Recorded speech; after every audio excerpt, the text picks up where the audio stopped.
Eclesiastes capítulo 7.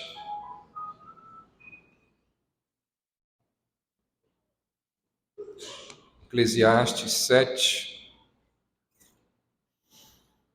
Daqui a pouco nós vamos ler o texto. E eu digo que vamos ler daqui a pouco porque antes de ler o texto que servirá de base para a nossa reflexão, eu quero iniciar a mensagem de hoje fazendo um resumo e relembrando tudo aquilo que nós vimos no último ano, nas 14 mensagens que nós pregamos no livro de Eclesiastes até aqui. Então eu queria relembrar e resumir aquilo que nós já vimos, para que a partir de então a gente continue lendo e estudando o texto sagrado. Se você vamos voltar então, pedir para você abrir no capítulo 7, mas peço que você volte lá no capítulo 1. Nós vimos que Salomão, ele está, por causa da grande sabedoria que Deus lhe deu, Salomão está buscando sentido para a vida. E Salomão, então, acreditava que ele poderia encontrar sentido para a sua vida através da sabedoria. Ele entendeu num determinado momento que a sabedoria responderia a todos os seus questionamentos. Ele está aí no verso 12, 13, 14 e 15 do capítulo 1. Ele vai dizer, verso 13, apliquei o coração a esquadrinhar e a me informar com sabedoria. Então ele diz assim, talvez seja a sabedoria que vai me dar respostas. Mas aí nós vimos que eram tantas coisas que Salomão não conseguia compreender. Eram tantas situações que ele não conseguia entender e encontrar respostas. Eram tantas coisas que não faziam sentido, que a sua busca por sentido, através da sabedoria, acaba em fracasso. E a conclusão que Salomão tem é que a informação não trouxe transformação. Depois disso, verso 16 a 18, final do capítulo 1, ele se volta para a moralidade. Ele inicia com a sabedoria, não encontra respostas, se volta então para a moralidade.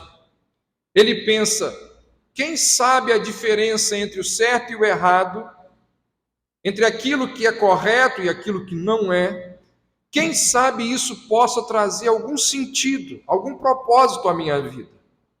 Ele vai dizer que isso só trouxe a ele mais aflição e mais sofrimento. É como ele encerra o capítulo 1. Ele diz, aumentou o enfado, aumentou a tristeza.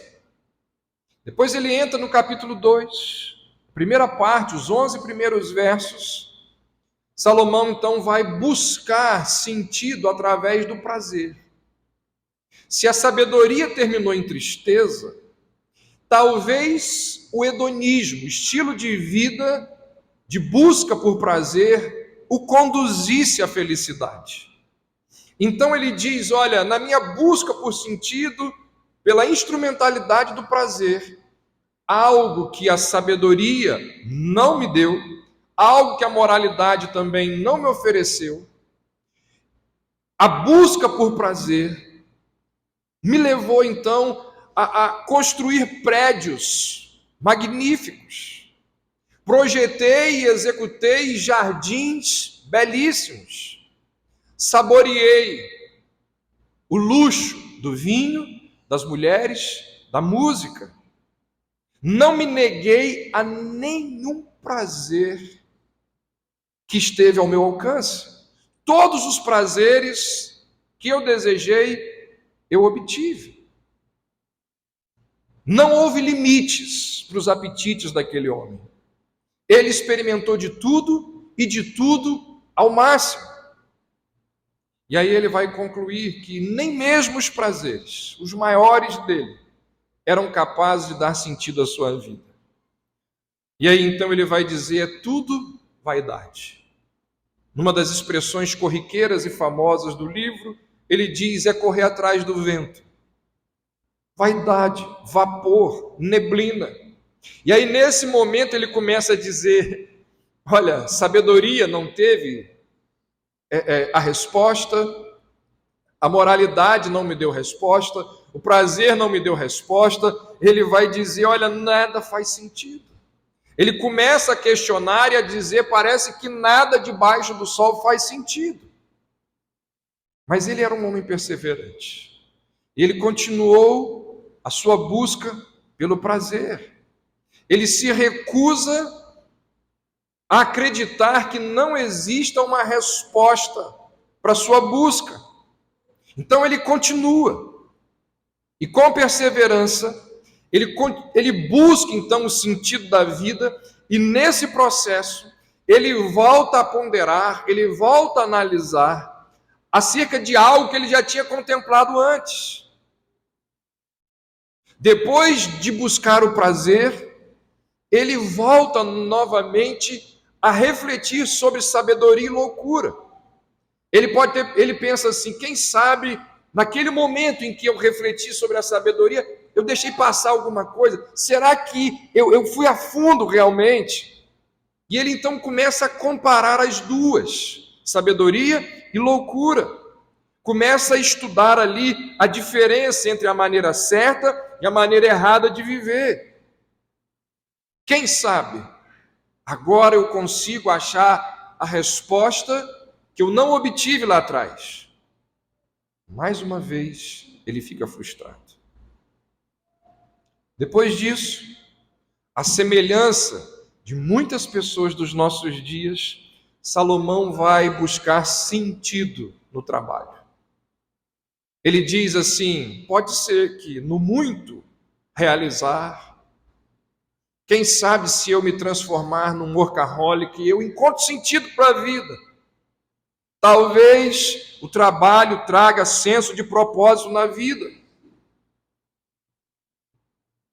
E essa foi, nós vimos na época, uma aposta muito interessante dele. Porque nós, queiramos ou não, somos definidos pelo nosso emprego. Quando você se encontra com uma pessoa, você começa a conhecer uma pessoa, uma das primeiras perguntas que você faz a essa pessoa, o que é? O que você faz da vida? Você trabalha com o quê? Qual é aquilo que traz sentido para você? Ou seja, a nossa ocupação se assemelha à nossa identidade. No mundo capitalista, isso é muito forte. Qual a conclusão que ele chegou? Verso 22 e 23 do capítulo 2, olha aí. Pois que tem o homem de todo o seu trabalho e da fadiga do seu coração, em que ele anda trabalhando debaixo do sol, porque todos os seus dias são dores e o seu trabalho desgosto. Até de noite não descansa o seu coração. Também isto é vaidade. Foi a conclusão a que ele chegou. Próximo passo. Salomão começa a considerar o tempo. E aí então ele começa a analisar o modo como Deus estabeleceu épocas para cada situação das nossas vidas. E aí então ele conclui que tudo fez Deus formoso no seu devido tempo. É o capítulo 3, um dos capítulos encantadores desse livro. Ele vai dizer: Deus planejou tudo certinho, na hora certa, no momento certo. Nada escapa da soberania, do controle do Senhor. E aí ele diz que Deus foi colocando pistas em nossos corações, que nos fazem perceber que a vida é muito mais do que simplesmente comer, beber, dormir, descansar, morrer. Depois dessa análise, na segunda parte do capítulo 3, verso 16, ele inicia, voltando a sua mente para outras questões. Olha como ele inicia a segunda parte do capítulo 3. Ele diz assim: vi ainda. Ou seja, existem outras coisas que eu ainda não considerei. E ele vai então perceber e descrever no texto sagrado que o mundo no qual nós vivemos é um mundo cheio de iniquidade, repleto de perversão, e ele olha para toda essa realidade com tristeza e começa a investigar com mais cuidado a maldade que existe em todos os lugares. E aí ele nos mostra que a poeira da morte, ela se encontra em todos os lugares. Foi a figura que nós usamos aqui para falar da morte, a poeira, que entra em tudo quanto é lugar. Salomão diz assim: é a morte, ela chega na casa de todo mundo, mesmo nos lugares onde ela não deveria estar, ela aparece ali. Crianças recém-nascidas morrem, adolescentes morrem, gente que tinha uma vida inteira pela frente morre.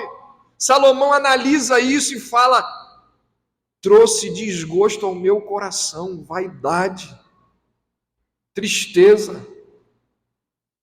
E aí você continua lendo o livro e você pensa assim: os questionamentos desse homem parecem não ter fim. E ele vai novamente voltar, assim como fez com o tema da sabedoria, ele volta a um tema que já tinha abordado, que é a questão do trabalho. E ele volta a esse assunto para falar da loucura que é um homem que trabalha intensamente, mas não consegue usufruir do fruto do trabalho. Trabalha, acumula e nunca desfruta. Ele olha para essa realidade que já existia na sua época e diz assim: não faz sentido. Não faz sentido. Algo que, nesse emaranhado todo, nessa busca frenética por sentido para a vida, algo que trouxe um alento para o coração dele, no meio de todo esse frenesi, no meio de toda essa busca, foi perceber que na nossa peregrinação por esse mundo, nós não caminhamos sozinhos, nós trilhamos em caravana. Algo que dá algum alento ao seu coração. Ele diz aí no capítulo 4, verso 9: melhor é serem dois do que um. Salomão diz: olha, tem um negócio aqui que eu percebi que traz um pouco de sentido para a vida.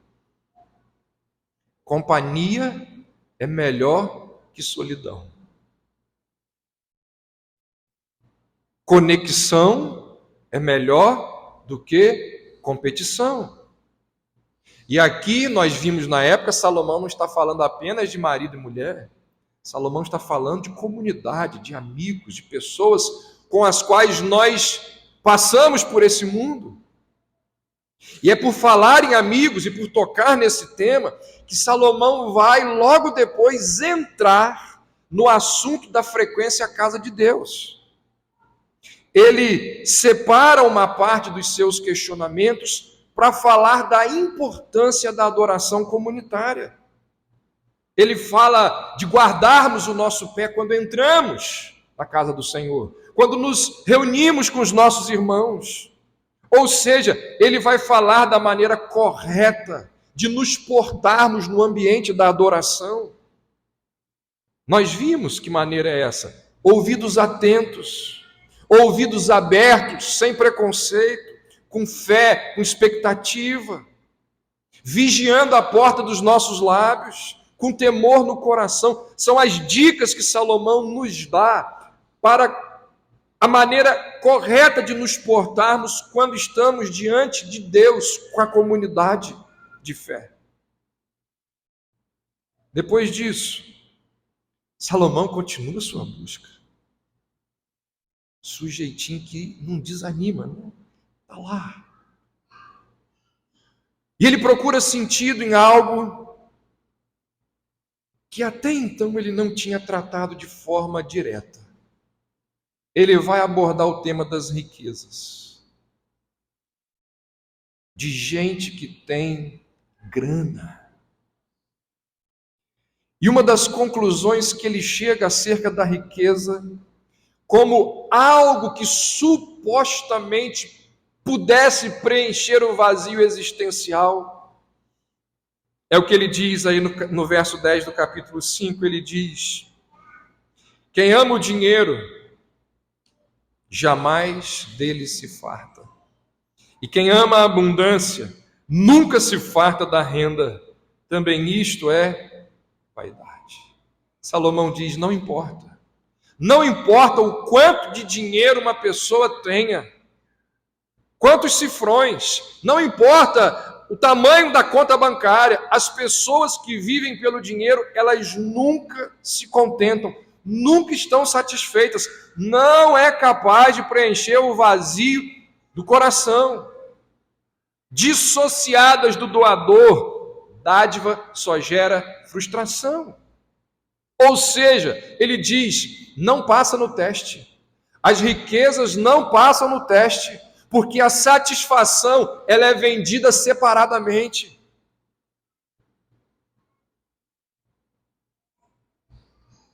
Depois disso, nós entramos no capítulo 6. E aí nós vimos que Eclesiastes 6 é um dos capítulos mais sombrios da palavra de Deus. Se você observar, Salomão inicia esse capítulo dizendo assim: há um mal, na verdade, há um grande mal que eu vi debaixo do sol. E ele continua falando. E ele vai dizer assim: diante de todos esses questionamentos que eu venho fazendo, sem obter resposta para nenhum deles, talvez o melhor é que eu estivesse morto. Talvez a morte seja o melhor. Ele vai dizer, a vida é sempre a mesma coisa. E quem é que sabe o que vem depois dessa vida? E o que ele faz então no capítulo 6? Ele começa a fazer uma série de comparações, para ver se através dessas comparações ele encontra uma resposta. E aí ele conclui, numa dessas comparações, por exemplo, ele diz, a tristeza tem muito mais a nos ensinar do que a alegria.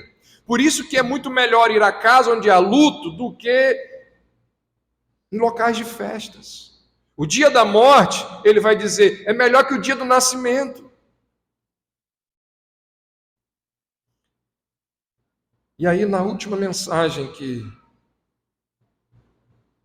pregamos aqui, na nossa caminhada ao lado de Salomão, nós vimos aqui, no capítulo 7, que esse mundo é um lugar de muitas coisas tortas.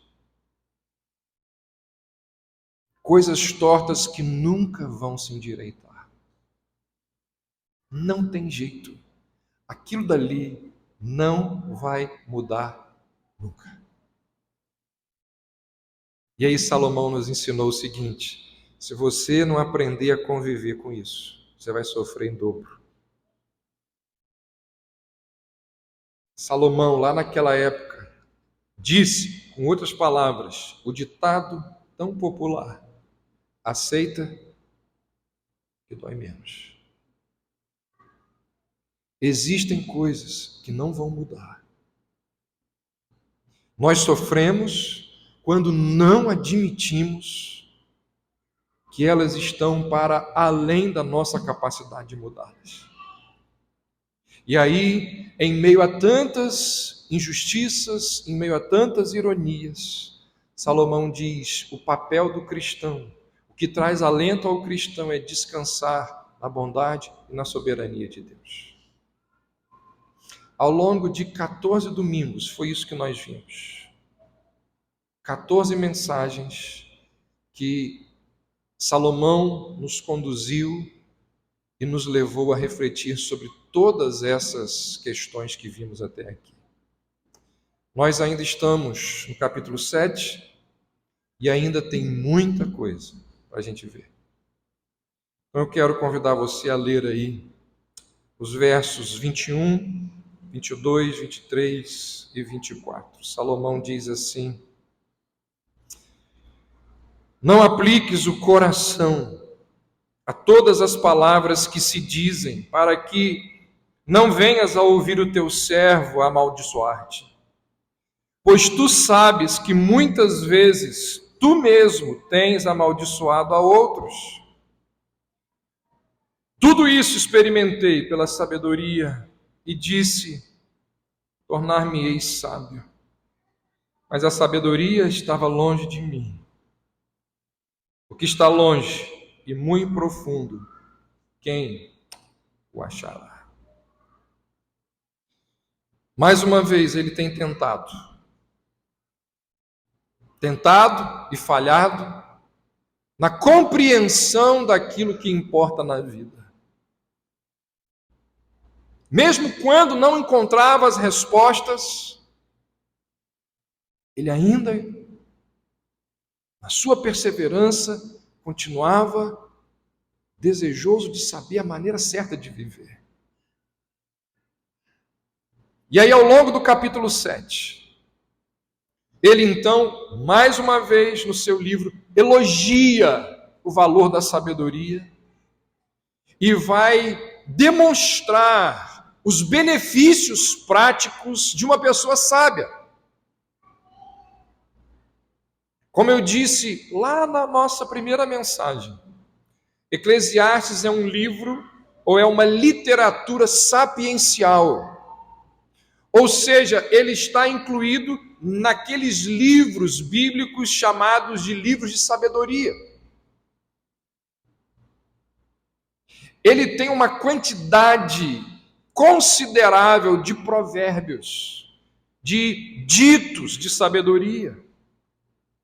E como a maior parte desse tipo de literatura, o livro, ele celebra a sabedoria como uma dádiva divina, como uma dádiva valiosa que o nosso Deus nos deu. E esse é um dos motivos, essa é uma das razões pelas quais os grandes estudiosos das Escrituras acreditam que o livro foi escrito por Salomão. Muitos dos provérbios que nós temos aqui em Eclesiastes são semelhantes aos provérbios escritos lá no livro de Provérbios. E assim como os provérbios do outro livro, os provérbios de Eclesiastes, eles tratam de uma quantidade enorme de assuntos. No entanto, alguns tratam de temas relacionados, como os que estão aqui no início desse capítulo. Por exemplo, peço que você olhe aí. Capítulo 7, do verso 1 ao verso 4. Salomão vai falar aí de provérbios práticos sobre o sentido da vida e da morte. Depois, versos 5 e 6, Salomão usa provérbios aí sobre a diferença entre a repreensão sábia e o riso tolo.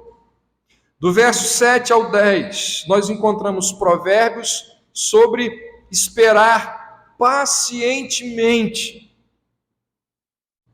para ver aquilo que Deus há de fazer, aquilo que Deus vai fazer. Depois, no verso 11 e 12, nós encontramos aqui uma declaração que vai resumir, que vai ser um sumário do valor da sabedoria. Então vocês veem aí, do início do capítulo até o verso 12, uma série de provérbios, de sugestões, de orientações sapienciais. E quando a gente olha para as Escrituras, não são poucos os textos bíblicos que assim como o capítulo 7, assim como, na verdade, o livro todo de Eclesiastes, esses textos bíblicos, eles celebram a importância da sabedoria. Por exemplo, Jó 28:18, a sabedoria é melhor do que joias. Provérbios 16:16, melhor é adquirir a sabedoria do que o ouro. Provérbios 18:4, a fonte de sabedoria é ribeiro transbordante. Aqui, no verso 12, ele diz que a sabedoria pode salvar vidas. E no verso 19, olha aí o que ele diz, no mesmo capítulo 7, a sabedoria, ela fortalece o sábio, mais do que 10 poderosos que haja na cidade. Então, quando a gente junta todos esses ensinamentos, nós podemos concluir, na verdade, nós podemos aprender que a sabedoria, ela tem um poder, uma capacidade enorme nas nossas vidas. A sabedoria, ela governa os nossos pensamentos. Uma pessoa sábia, ela sabe como refletir sobre as questões do mundo. Ela olha para um determinado acontecimento e diz assim: não é possível. Não é possível. É o sábio. Porque a sabedoria governa os pensamentos. Ele sabe refletir, ele sabe analisar, ele sabe ponderar. A sabedoria, ela governa não só os pensamentos, mas a vontade. Porque uma pessoa sábia é aquela que sabe fazer escolhas corretas ao longo da sua vida. A sabedoria governa não só pensamentos e a vontade, como a sabedoria também governa a nossa fala. É natural. A pessoa sábia é aquela que sabe o que dizer e aquela que sabe não dizer. Lá em Provérbios, Salomão vai dizer assim: até o tolo, quando está com a boca fechada, é tido por sábio. Então a pessoa sábia é aquela que sabe a hora de ficar quieta. É aquela que, numa rodinha de conversa, quando surge um assunto, ela disso eu não vou compactuar. Com isso eu não vou falar. Sobre isso eu não emito opiniões. Sabedoria, diz Salomão. A sabedoria governa pensamentos, vontade, a nossa fala e, obviamente, os nossos atos. Aquilo que nós fazemos. A pessoa sábia é aquela que em determinadas situações ela sabe o que fazer, bem como o que não fazer. É por tudo isso que a pessoa sábia, ela é uma pessoa forte. É o que Salomão está dizendo. A sabedoria fortalece ao sábio, mais do que 10 poderosos que haja na cidade. O sábio é uma pessoa forte. E aí ele entra no verso 21. E esse verso 21 é um dos versos mais práticos que existe no livro. É impressionante o que Salomão nos ensina aqui no verso 21. Um princípio que deveria ser aplicado por todos nós. Um conselho que, se for praticado, vai evitar que você tenha um monte de aborrecimento.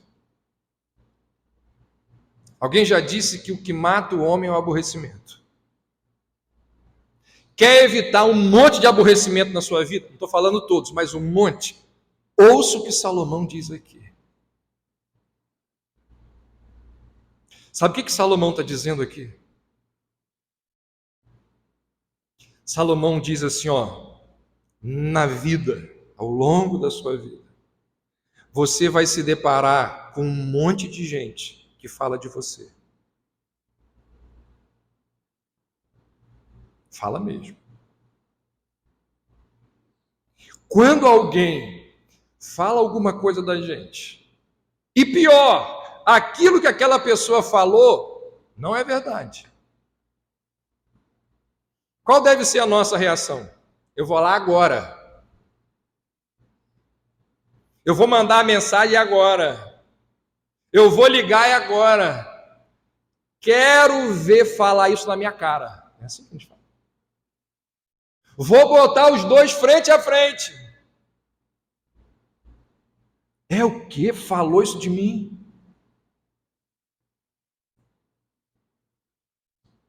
Vamos ler de novo o texto? Verso 21. Não apliques o coração a todas as palavras que se dizem. Sabe o que Salomão está dizendo aqui? Filho, deixa passar. Deixa para lá. Salomão está dizendo, olha só, se você for sábio, lembra que ele está no capítulo 7 falando de sabedoria, vários provérbios de sabedoria. Ele fala no verso anterior que o sábio é alguém forte. E aí ele diz assim, ó, vou te dar uma dica de pessoa sábia. Não fique interessado excessivamente por aquilo que as pessoas falam de você. Não aplique o coração a todas as palavras que se dizem. Salomão está dizendo, deixa para lá.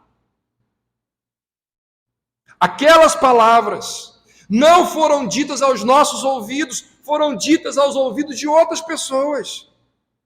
Pode ser que aquilo tenha sido dito por aquela pessoa, para outra pessoa, sobre você, num momento de fraqueza. Você não estava lá para saber.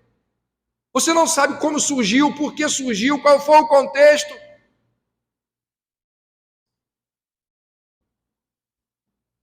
Deixa eu dizer uma coisa para você. Não pense você que as pessoas não falam de você.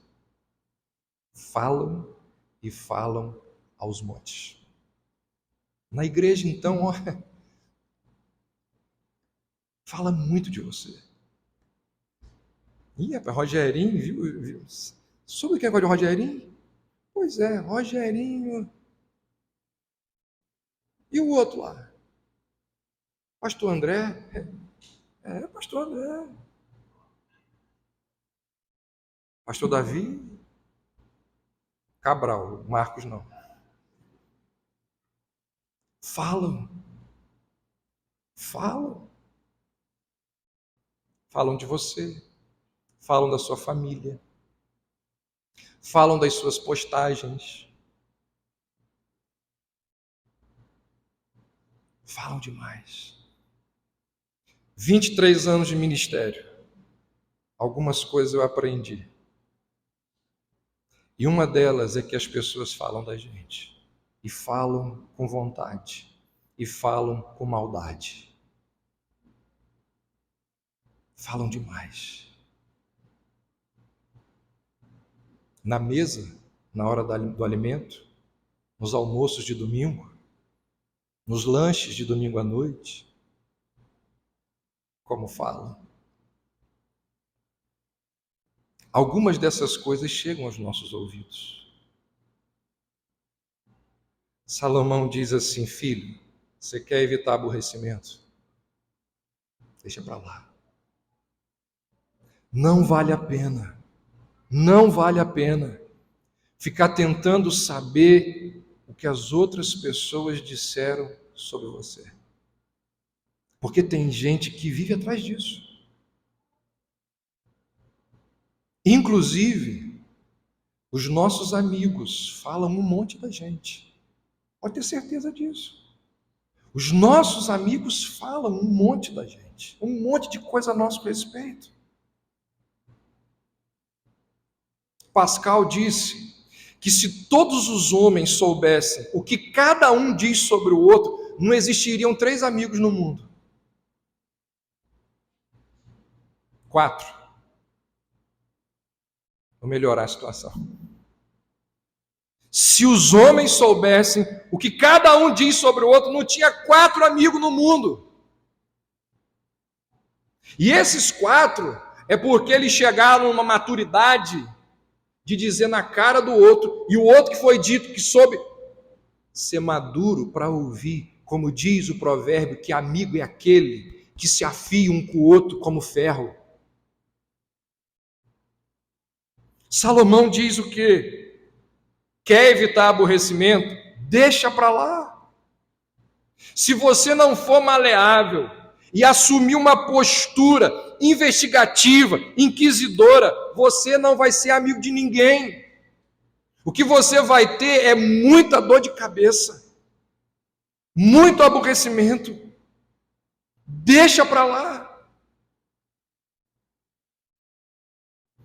C.S. Lewis, no seu livro A Viagem do Peregrino da Alvorada,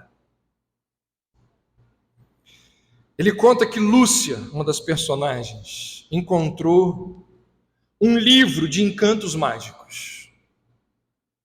E naquele livro tinha uma fórmula mágica que permitia Lúcia ouvir o que os seus amigos diziam a seu respeito.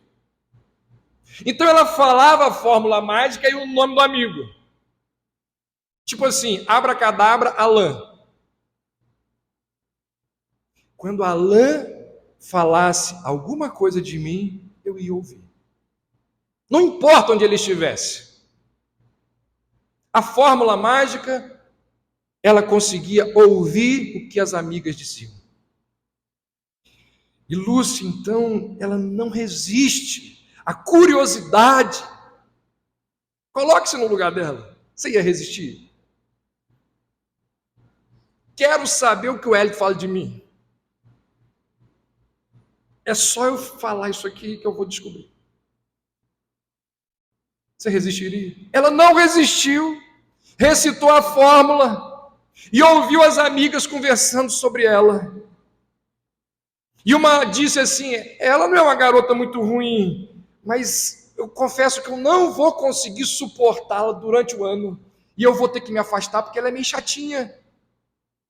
E as outras falaram alguma coisa e aquilo foi causando um grande mal-estar nela. E era melhor ela não saber daquilo, ela chega à conclusão. Por que eu fui recitar essa fórmula mágica? Era melhor eu não saber daquilo que as minhas amigas tinham falado, eu viveria melhor. É o que Salomão está dizendo. É o que Lewis, sabiamente, colocou lá no seu livro. Ele diz, é melhor não saber. A mesma coisa acontece comigo e com você. Se a gente insistir em querer saber o que as pessoas ficam falando sobre a gente, nós vamos ter dor de cabeça, nós vamos ter aborrecimento. Em muitas situações da vida, ignorância é felicidade. Ignorância é conseguir dormir. Salomão está dizendo da forma mais clara possível, não apliques o coração a todas as palavras que se dizem. Isso é sabedoria. Agora, se você quer dor de cabeça, vai lá. A Bíblia já te deu orientação. No final das contas, deixa eu dizer uma coisa para você. No final das contas, você sabe por que nós queremos saber o que as pessoas dizem a nosso respeito? Porque nós somos altamente vaidosos e orgulhosos. É por isso. Nós queremos que as pessoas nos admirem. Nós queremos os aplausos das pessoas. Nós queremos que as pessoas nos tenham na mais alta conta. E na grande maioria das vezes, não vai ser assim. Não vai ser assim. E quando nós descobrimos que as críticas são muito mais intensas do que os elogios, nós ficamos deprimidos.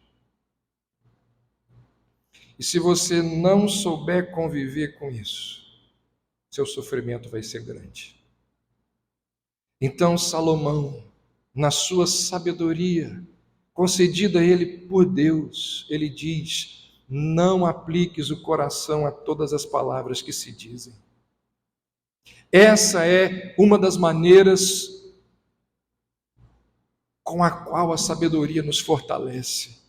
Ela nos ajuda a não nos preocuparmos excessivamente com aquilo que os outros dizem. Ela nos ensina a não ficarmos ofendidos. Ela nos permite responder com gentileza, com graça, mesmo quando as pessoas dizem coisas a nosso respeito que não são verdade. Conta-se que uma vez uma pessoa falou um monte sobre um sábio, uma pessoa madura, piedosa. E aquela pessoa acabou descobrindo que o alvo das suas críticas ouviu aquelas críticas. E quando eles se encontraram, a pessoa criticada virou para o crítico e disse assim: olha, você não me ofendeu, de forma alguma. Não me ofendeu. Na verdade, você estava falando de outra pessoa. Você estava falando da pessoa que você pensa que eu sou.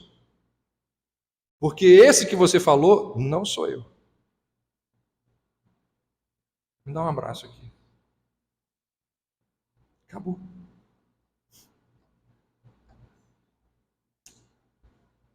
Já viu isso? Tapa de luvas.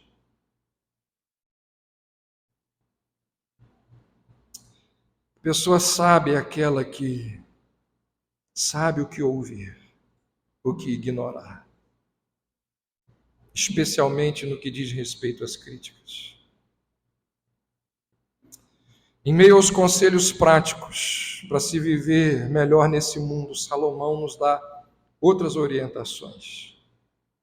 Além de deixar passar quando alguém fala alguma coisa da gente, nós devemos lembrar, ele nos ensina aí que nós também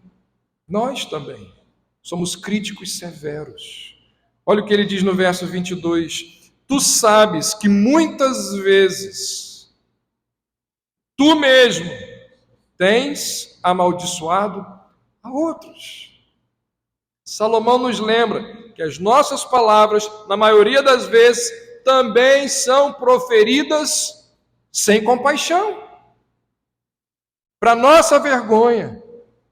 A verdade é que muitas vezes nós falamos coisas acerca das pessoas que, se essas pessoas estivessem na nossa frente, nós não falaríamos. Esse é um bom teste. Ou esse é um bom princípio para uma lei de ouvinte. Sabe o que é uma lei de ouvinte? É aquele que faz dupla com uma maledicente. Porque só existe maledicente se houver aquele que ouve. Se alguém chega para você para fazer uma fofoca e você fala assim, não quero ouvir, acabou a fofoca. Ah, mas foi o outro que fez a fofoca, foi você que ouviu. Se você chega para uma maledicente e fala assim, você vai ter, isso que você vai me contar sobre, você tem coragem de falar na frente dele? Acabou. Resolve um monte de problema na igreja. Resolve um monte de problema na sua casa. Isso é o quê? Sabedoria. Para nossa vergonha, Salomão está dizendo, a verdade é que muitas vezes nós temos dito coisas por trás das pessoas que nós jamais teríamos coragem de dizer na frente delas. Muitas vezes, por causa do grupo, por causa do ambiente, por causa de algo que nos impactou, a gente acaba falando algo que a gente não deveria dizer. Falamos algo que talvez não falaríamos, mas que naquele momento, por causa do contexto, por causa das pessoas, nós acabamos falando. Logo depois, horas, minutos ou até dias, a gente fica triste, magoado, frustrado com a gente mesmo, porque a gente se arrependeu. Para que eu falei aquilo? Por que eu falei aquilo? Por quê? A gente percebe a besteira que fez. Depois que a gente sai do contexto, sai do ambiente, que a gente se acalma, a gente percebe. A gente raciocina melhor, a gente avalia melhor a situação. de uma forma mais equilibrada, e aí a gente percebe a besteira que fez, a besteira que falou. Irmãos, não são poucas as pessoas, e não são poucas as vezes que eu, você, nós falamos das pessoas sem conhecimento de causa, sem saber tudo que está envolvido por trás daquela situação, sem ter a compreensão do quadro como um todo. E quando nós agimos assim, as nossas críticas revelam muito mais aquilo que existe de errado em nós do que o que existe de errado no outro, com o outro. Não apliques o coração a todas as palavras que se dizem, para que não venhas a ouvir o teu servo te amaldiçoar. Mas você sabe que muitas vezes você mesmo tem amaldiçoado os outros. Conselho prático para a gente saber como viver de forma sábia. E o que a Bíblia nos ensina, a verdade bíblica é que eu, você, nenhum de nós consegue cumprir o padrão de perfeição da lei de Deus. Então, o que a Bíblia diz? O que a Bíblia orienta? O que a Bíblia admoesta? Seja tardio para falar. Tardio em julgar as pessoas quando elas não correspondem àquele padrão. Se nós formos sábios, nós permitiremos que as nossas palavras pecaminosas nos lembrem de não levar tão a sério o que as outras pessoas dizem a nosso respeito. Entende isso?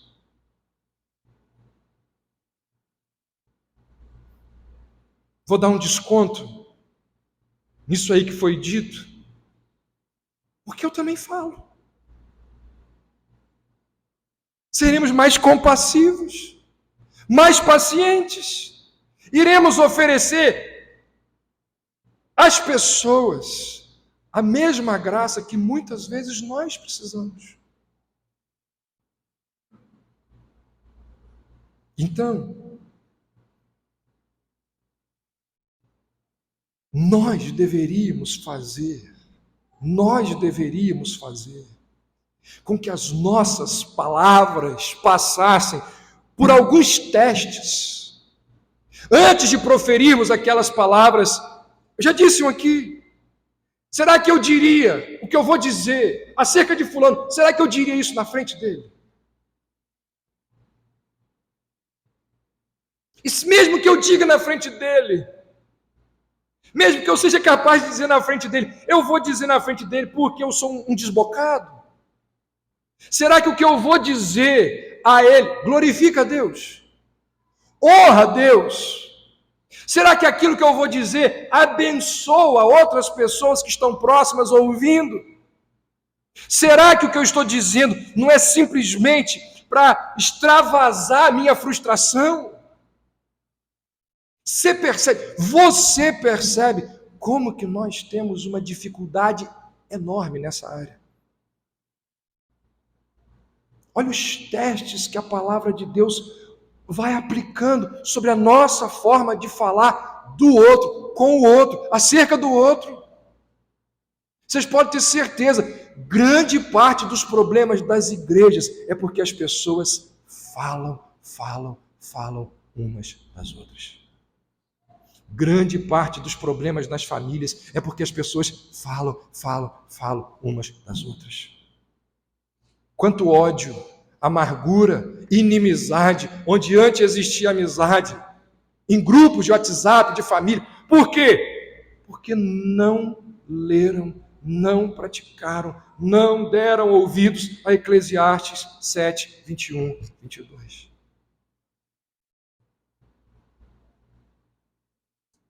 Estou encerrando.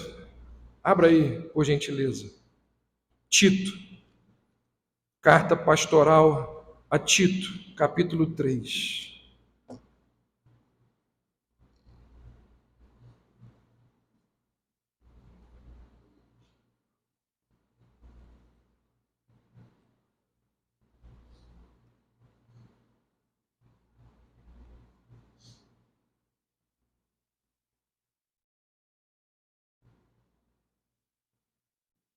Verso 2: não difamem a ninguém, nem sejam altercadores, mas cordatos, dando provas de toda cortesia para com todos os homens. Paulo explica o porquê. E ele vai dizer que nós também somos culpados de muitos pecados maliciosos, inclusive palavras cheias de ódio. Olha o que ele diz, verso 3: pois nós também, outrora éramos nécios, desobedientes, desgarrados, escravos de toda sorte de paixões e prazeres, vivendo em malícia e inveja, odiosos e odiando uns aos outros. Paulo diz: não difame a ninguém. Não fica aí falando de todo mundo, um altercador. Não. Você deve ser cordato com todos os homens. Sabe por que você tem que ser assim? Porque nós também já fomos como eles.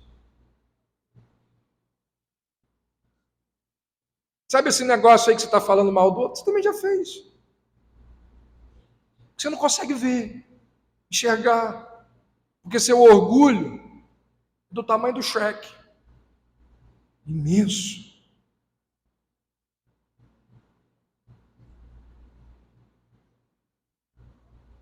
Apesar disso, olha isso, apesar de sermos nécios, desobedientes, desgarrados, escravos de toda sorte de paixões e prazeres, apesar de termos vivido em malícias e inveja, apesar de sermos odiosos e odiarmos uns aos outros, apesar disso,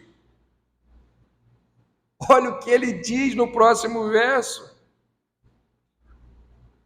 manifestou-se a benignidade de Deus, o nosso Salvador, e o seu amor para conosco.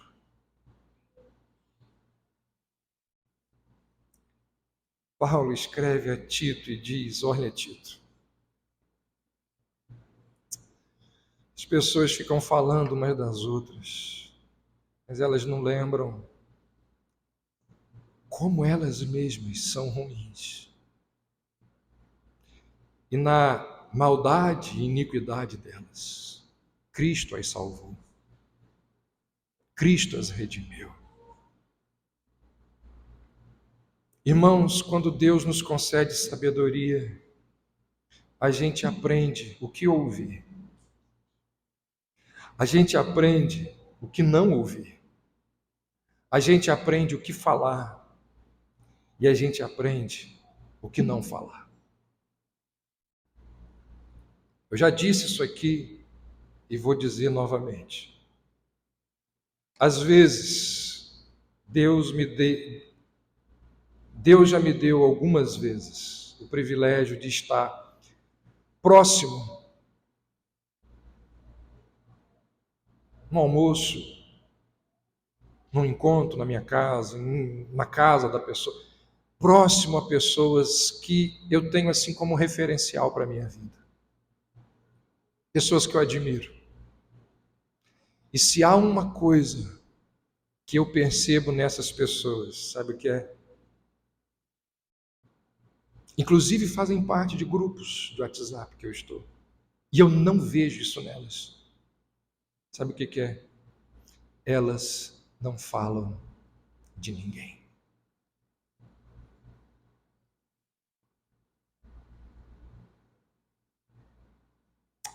Sabedoria. Sabedoria. Quando Deus nos concede sabedoria, a gente aprende o que ouvir e o que não ouvir. Deixa passar. Não vou me deter nisso.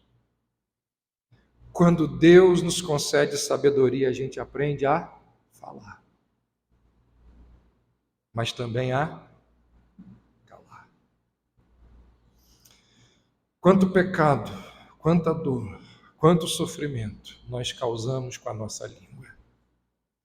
Tiago vai dizer que a língua é veneno mortal. Tiago vai dizer que a língua é uma chama que coloca em fogo uma floresta inteira. Quantas situações de vergonha, de humilhação, de confronto, de bate-boca, de gritaria, quantas situações assim nós evitaríamos se mantivéssemos a nossa língua dentro da boca? Quantos inconvenientes nós não precisaríamos passar se simplesmente ficássemos em silêncio? Quanta dor de cabeça nós evitaríamos?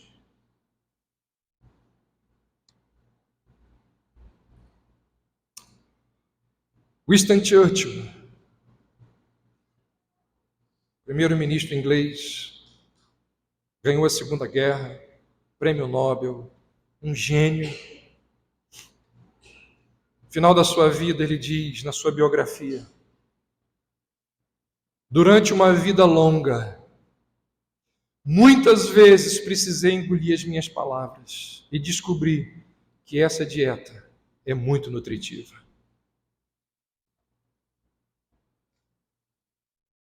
Que Deus nos mostre o nosso pecado grave.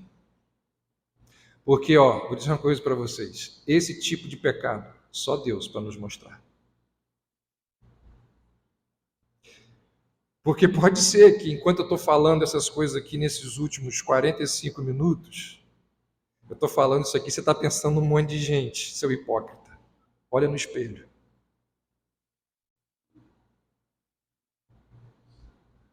Que Deus nos mostre o nosso grave pecado e nos conduza ao arrependimento. A nossa língua, ela pode e ela tem causado muitos males a um monte de gente. Salomão diz assim: quer ser sábio? Quer viver de forma sábia? Sabedoria ajuda a viver. Quer viver de forma sábia? Quando falar de você passar. Lembra que eu falei no início que muitos provérbios de Eclesiastes, tem lá em Provérbios, no livro de Provérbios?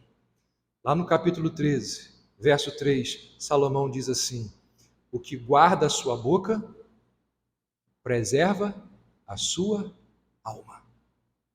O que guarda a sua boca, preserva a sua alma. Mas o que muito abre os lábios, que ele diz, a si mesmo se arruína. O que guarda a boca, guarda a alma, conserva a alma, mas aquele que abre muitos lábios, a si mesmo se arruína. Salomão diz: sabedoria é controlar a língua. Davi, o rei Davi, sabia, ele sabia, que sozinho ele não iria conseguir refrear sua boca, controlar sua língua.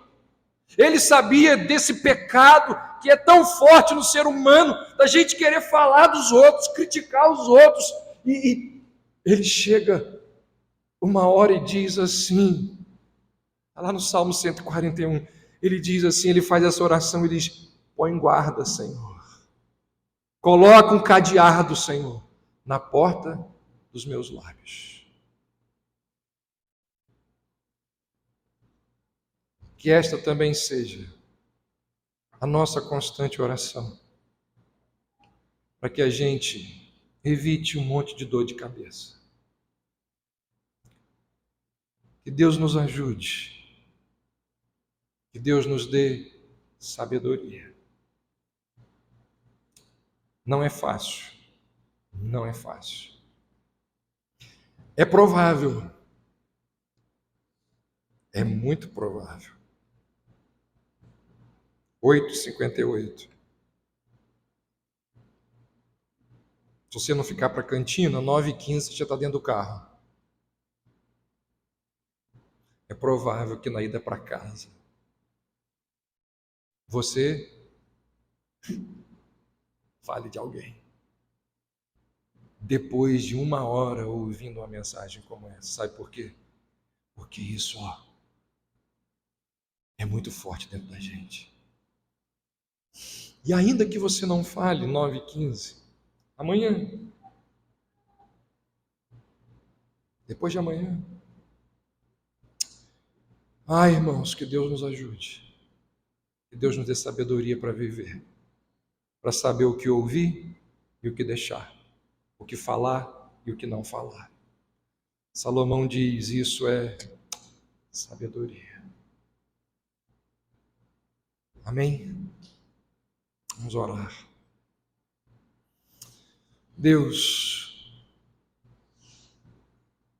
esta é uma daquelas mensagens que nós precisamos orar ao término dela, pedindo ajuda.